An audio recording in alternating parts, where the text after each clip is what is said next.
Hi, I'm Dr. Erin McLaughlin. Are you concerned about your child's screen time? Maybe you should be. Those tablets and smartphones are a real pain in the neck. We know smartphones and tablets are bad for us, but my greatest concern is for our kids, who spend hours at a time crouched over their devices.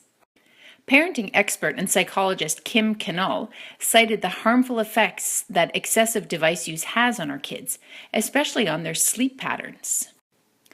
Melatonin is a natural hormone in our bodies that responds to the coming of night to help us settle down and fall asleep when we go to bed.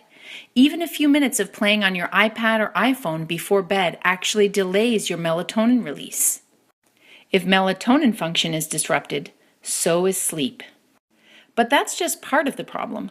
What do hours every day crouched over a device do to your posture and the alignment of your upper spine and neck? And don't fool yourself, for the majority, it is hours every day. According to a recent report, the average consumer is now spending 198 minutes per day inside a mobile app, compared to 168 minutes watching TV. That's over 3 hours every day. The proof of spinal damage is in this child's x-rays. One of our patients is a 10-year-old boy who just loves his iPad. He watches videos and plays games on it.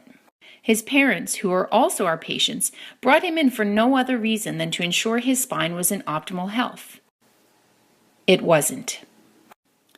On this first x-ray, you can see that he had pretty much lost all the natural curvature in his neck. The green line represents the normal C shape his spine is supposed to have, and the red line represents where he actually was. This misalignment puts tension on the spinal cord, which can lead to any number of health complications, set the stage for degeneration of his spine and discs, and eventually lead to irreversible arthritis. It's a prognosis for chronic pain, loss of mobility, and a quality of life that's less than what it should be. And he was only 10 years old. He had never been in a car accident or suffered any major trauma that would account for his condition. The only apparent contributing factor was his time crouched over his iPad. He was born by C-section, so we can't ignore that as a possible contributing factor as well. In fact, his loss of curvature at this young age was almost identical to that of his mother, a 42-year-old woman who had decades of time hunched over computer keyboards.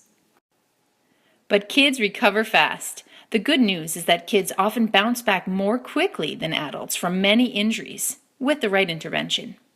In this second x-ray, you can see how much this boy's neck curvature has improved after 12 months of chiropractic care. He has progressed far faster than either of his parents. After seeing us more frequently in the first few months of care, he now comes in only once a week. But he also has some homework to do as part of his care. He uses a spinal traction device for about 15 minutes, 4 or 5 times a week, and this stretches the soft tissues of his neck to help restore more normal cervical spine alignment. He isn't doing his traction exercise as much as we would like, but the results still speak for themselves. And a final point, he's seen this improvement despite the fact that his iPad habit is as bad as ever.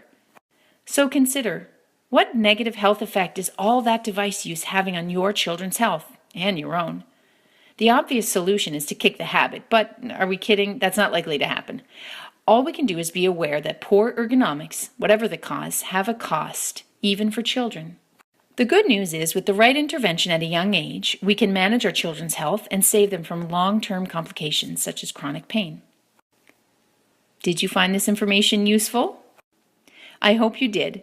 Please share it with your friends. You can also follow us on Facebook, Twitter, YouTube, and Instagram, where we regularly post on other health-related topics.